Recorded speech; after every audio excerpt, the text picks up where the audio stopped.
ఇప్పుడు కాలం ఎవరి చేతుల్లో ఉందండి? అజ్ఞానంతో ఎందుకు మాట్లాడతారు? కలికాలం ఎక్కడిది? కలికాలం ఎవరికి ఇచ్చారు? కలికాలం గీతలు 18 పురాణాలు రాసిన వ్యాసుడు, వేదాలు విభజించిన వ్యాసుడు కాలం మీరు సృష్టిస్తున్నారని చెప్పాడు స్పష్టంగా.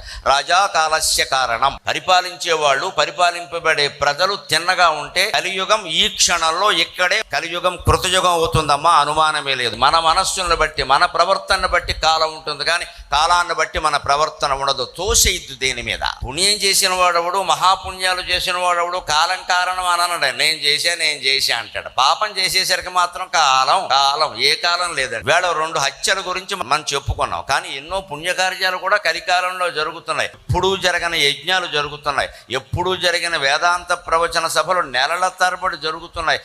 ఎన్నడూ కట్టనటువంటి గుళ్ళు ఈ రోజుల్లో కట్టారు. గుళ్ళకి వెళ్లే జనం కోట్ల సంఖ్యలో పెరిగారు. మరి ఇది కలికాలం కాదా?